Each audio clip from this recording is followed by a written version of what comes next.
Remember that fractured leg of mine? I almost didn't when I woke up in that sunny kitchen. It was late morning, still smelled of fried beef from last night. Leg felt normal. Thought it must have been a trick of the mind, until I got up. Yep, it felt really normal. There was a faint sensation when I put all my weight on it. Had it even been fractured before? It definitely had. Wasn't unfamiliar with the feeling, and the sound of the fall was cracking calcium, I guarantee it. The cut on my shoulder looked good too. Should I be surprised that I was healing fast?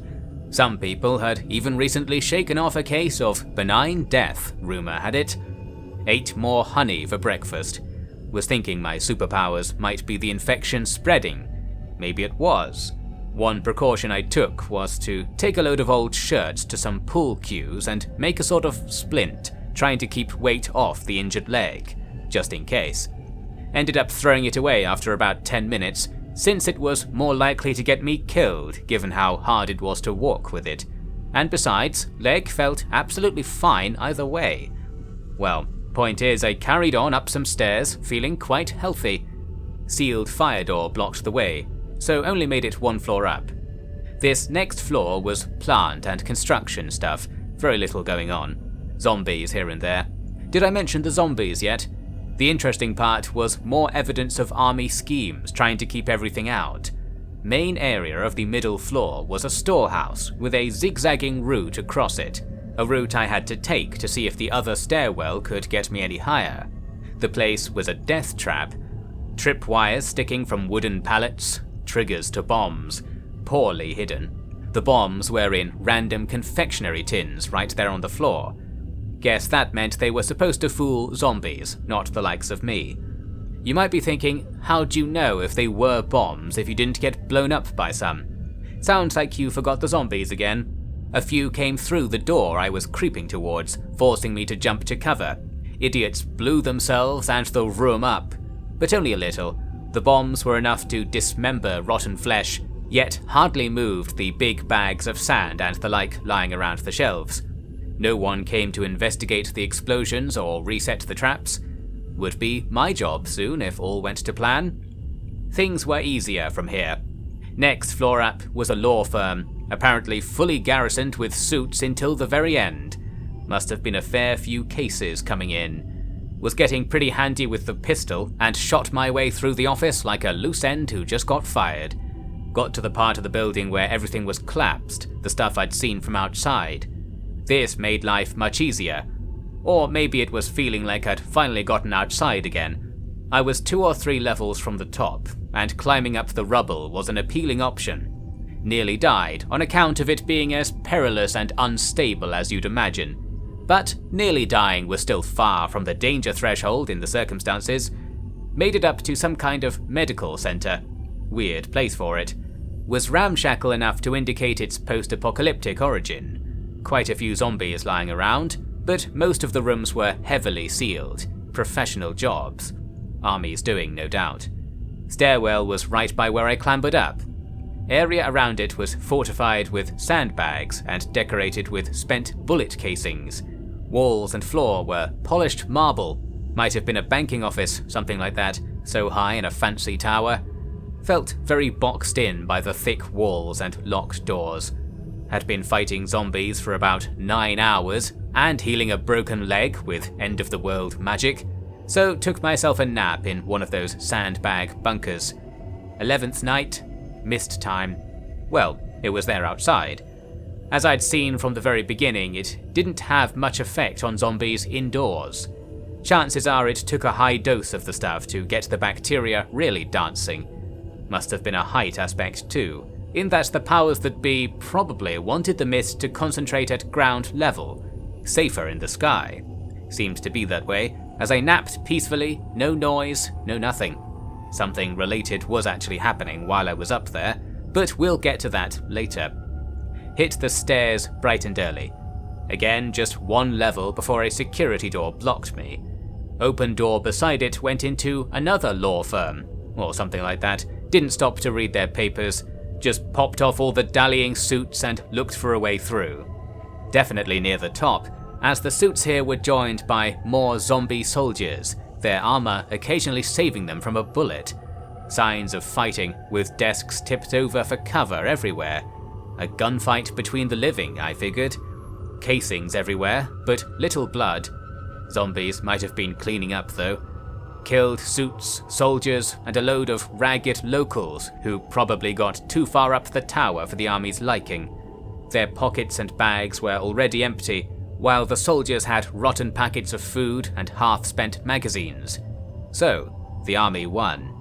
Well no, the bacteria won, clearly. One corner of the floor was totally missing, like the levels below. No doubt the scuffling up here caused whatever blew to blow. Army probably hauled a load of explosives up just for fun, then an accident or attack. Definitely a strike from within. A drama long over, and of no help to me one way or the other, ultimately. In the collapsed section there was a yellow ladder set up to reach the next floor. It was on the remnants of a pillar out in the open. Had to make a bridge of debris to reach it. Definitely army stuff, so they'd carried on past the explosion. If I was going to meet someone still alive, now was the time. Hauled myself up to a penthouse floor. Wide hallways and luxury apartments, although most ways were blocked off with furniture walls wreathed in barbed wire. Didn't look around much because I could see a way to climb some rebar at the collapse and get one level higher, to the roof. I was excited about the roof. I had this idea that since the army were here and all, and since they hadn't left, that I would find myself a helicopter to escape in. Yes, I imagined I'd work out the controls. I did a pretty dangerous climb right on the edge of the building, getting scraped on broken glass and rusty steel coils all the way. There was no helicopter. But after days of climbing the damned tower, reaching that summit felt like a medal-worthy achievement. What was up there? Air conditioners, electrical plant, toasty hot concrete, and about 20 zombies who were really angry at me. They were fast, perhaps kept more alive than most by mist exposure up there. Luckily, I was faster. I used a sloped air duct to get on top of the plant units. They were taller than the zombies, so I was free to bang away with the pistol. Soldiers and police were among the targets. Really could have been a helicopter there once. Weird thing was some of the civilians though. They were glowing. Not zombies really, more healthy looking, with more intact clothing, and skin that fluoresced with varying intensities, head to toe. Whatever their skin was made of, it was surprisingly bulletproof, and when bodily fluids were ejected from wounds, the splatter fizzed against the metal cases of the machinery, giving off yellow smoke. Mad scientists at it again. If this was meant to stop the zombies, didn't work. But of course, why would a mad scientist want to stop the zombies? There were 3 of the special ones mixed into the pack. Frustrated with the pistol, I switched to something I'd been roosting on for a while. In the lobby I'd picked up 2 Molotov cocktails, which had travelled with me in the drink pockets of my rucksack all the way up. Now for their big moment. Pushed some bits of tissues into the necks, held out my light, wondered if I was about to blow myself up, then threw off 2 bottles with fuses lit. Worked just like in the movies. The bottles broke and the fuel inside roared to life. Got 7 or 8 of them on fire, which they didn't seem to enjoy. Then I remembered the burnt out forest. No laurels to rest on. Drained all my pistol magazines into the flailing bodies, then beheaded them with my axe. Climbed straight back up to the safe spot and sat there refilling the magazines. No chances being taken, not when I'd won my little challenge. Spotted another feature of the roof while taking in the scene, a radio tower. Just a little one, but we were pretty high up already. Played around with it enough to know it had no power. So that was 2 of the big prizes I'd imagined crossed off the list. No escape, no communications. Third thing I wanted was a room less mouldy than my motel, a little less of an ask perhaps. Time to finally get lucky. Rooftop stairwell went back down to the penthouses, and I'd have my pick of the lot really. Lavishly furnished, all decorated with the same auburn wood panelling and warm sandstone tiles. Not entirely devoid of occupants. Evictions were smooth. Loads of food, meds, unspoiled household stuff. One was in near perfect condition, with a double bed, clean bathroom, and huge windows overlooking the city. Oh yes. Then came the big score. The apartment in the opposite corner to my favourite had been sealed shut with metal bars. We all know that's the one. Had a hearty lunch, took up a pilfered sledgehammer, and politely knocked on the door over and over. Bars bent, bars broke. Even before I was in, I could see an open-plan kitchen diner with piles of bullets and food stacked up on the tables and counter, with more military cases big enough to sleep in on the floor. Coming in, mind if I keep my shoes on, was dirty enough already. For sure, this was where the army had been hanging out. Mattresses all over the floor and loads of cases. A corpse nailed to the wall with stab marks all over it. Practice? Cashed in big time. All the food, bullets and survival supplies I'd need for the foreseeable future. A short time span, admittedly. And in a case on the table was a nice long rifle with a magnifying scope clipped on top. Bolt-action piece. Fitted for 7.62 cartridges, which I had about 1,000 of between my bag and the boxes lying around this cache. That's a lot of popped heads. Had never fired anything with a scope on it, but crosshairs easy enough to understand. Upper tower was the perfect place for it. There was nothing to use it on, but I couldn't put it down. New toy. Used it like a telescope to just look out the windows. Hot afternoon down in the city, all wavy and dusty. Felt cool up in paradise. This was it. I spent some time moving choice items back to that previous apartment I'd taken a liking to. Refrigerator was still on. Oven didn't work, but the microwave did, and I could always barbecue things on the roof. The stairway to get up was just across the hall from me. Handy to be first to the helicopter too, right? Well, things weren't that good, but they were very, very good. Couldn't help but notice that I was about to start living it larger than I ever had. I was king of the dead now, and that bed, there are no words. I boarded myself in there, sampled the shower and ensuite. No water, of course, but the previous residents had left plastic barrels of the stuff lining the halls. They were ready for anything. How did they even get infected with a setup like this? The troubles below must have had something to do with it. Takes only one infected person on the inside to kill everyone in the middle of the night. A problem I wasn't going to have, being alone. That's nice. Thus began the next phase of my nightmare, the luxury penthouse of peace phase. It was still a nightmare of sorts. I was going to die there eventually, if nothing changed. Just didn't feel that way at the time, given the upgrade. Chilled all evening, slept like I owned the place, and arose to a peaceful morning. It was day 13. In preparation, I located all the bodies on my floor and threw them from the roof, one by one. Wore rubber gloves. Good housekeeping to be rid of corpses, all the magazines say as much. They also say you should have a fire escape, so that was the next project. Not really for fire, but I wanted to make a clear way up and down the stairwell across the hall. It theoretically went all the way to the ground floor. It was just blocked by security barriers and injured by presumably deliberate demolitions here and there.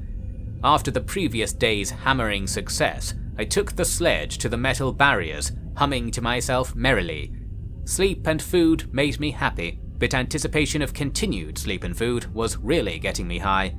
Whacked my way downwards and chopped up bits of desks to make ramps over the missing stairs. In case you were wondering, I did in fact know I was making a route the zombies could use to make a house call on me up there. That was why several of the desk ramps were modified with coils of bungee cords I could use to pull them up after me, like a drawbridge. I was extremely confident I'd be zombie-free with this. We'll come back to that topic, sadly. For now, though, I got myself to the ground floor by afternoon. Went outside with my rifle and saw a big fat zombie sunning itself in the street. At last. Centered the crosshair and pulled the trigger. Rifle slipped off my shoulder and the scope hit me in the face. Lesson learned. Zombie got it worse though. Shot a few more times into the corpse, knocking bits off. The large bullets had a thrilling kick to them. This was the best vacation ever. I ended up killing a few more zombies in the tower. Started forming the idea that I could search every nook and cranny, killing everyone, so that I definitely had the place to myself. A naive dream, it was, although I got started on it hopefully enough. This was the 13th night, so I went back up to the penthouse for dinner, then boarded up a few bits of window where the glass was cracked. Planned to be entirely red mist free in my domain.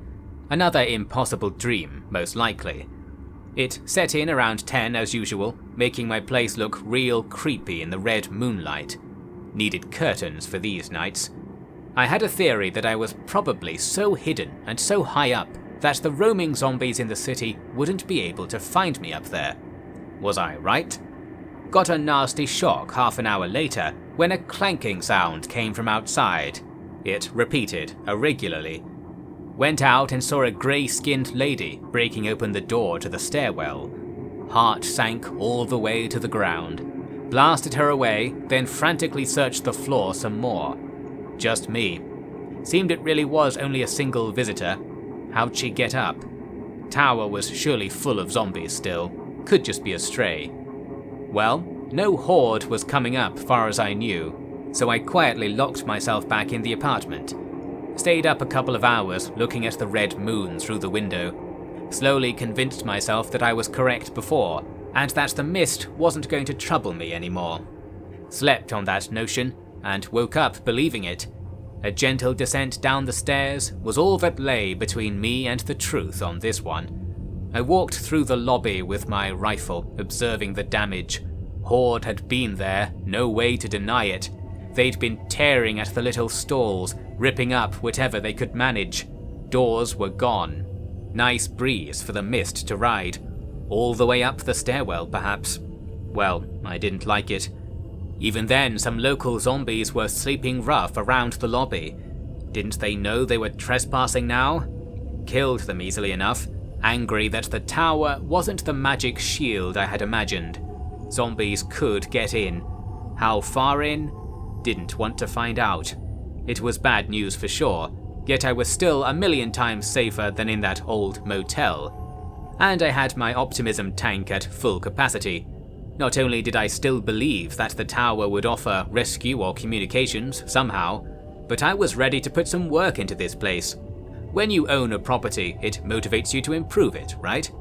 Well, some pretty obvious improvements were needed. Bricks instead of doors. Board up the ground floor as much as possible. Get me some of those tripwires. Maybe a few potted plants. Spent the morning moving rocks and rubble towards the main doors. Sprinkled water on dirt to make mud, then used it like cement to try and cake the rocks together. Embarrassing. Doesn't do nothing at all, though. Mud is fun too. After 2 hours, I realized how massive a task actually blocking it all would be. Midday came around, and the silver plane with it. Must have flown up from the southeast, on the other side of the tower. Curved around close and dropped a box a few hundred meters up the street, then flew off west. I was waving at it as it went. Planned to set something up on the roof of the tower to do that for me. This drop all but confirmed that they knew I was here now, so that was useful. Box just had bullets for the rifle and antibiotics, plus a long machete thing. Had plenty of that from the army hall already. However, this was another box with a real treasure. One that I would have missed if I wasn't looking the box over carefully while thinking about chopping it up to use for more construction material. Sturdy box. I was now interested in sturdy boxes, you must understand. Anyway, the underside of the box had a load of duct tape over one spot. Felt like something was under it. Yep. Eventually recovered another note, small, written on a dollar bill in Hassan's handwriting. No help coming. Need you alive. You are helping us. I'm leaving. Drops will still come. Nothing your fault. World not over yet. Stay alive. It will get harder. Trying to end it. Safety. Safety was written in capital letters and circled. Good tip. No help coming. Didn't sugarcoat it. And the claim that I was helping them seemed hard to believe. I'm not helping you, and you, by the way, are not helping me. And nor do you intend to, apparently. Whatever was going on, it wasn't a rescue operation. It was a war, and I had a mission. Not a mission I should know about, supposedly. And Hassan was leaving. Somewhere to go? Did say the world wasn't over, or was that a figure of speech? There's an airfield someplace with real humans who can write and fly planes. Must be more. And they need me alive? No evidence of that. Great. Another precious tidbit of rage-inducing anti-information. Seeking more despair, I wondered if there'd been more drops while I was in the tower that I missed. Depends if it was all just for me, or if they monitored whether I was likely to see them. One reason to stay alive, isn't it? Maybe it would all make just a little more sense before I died.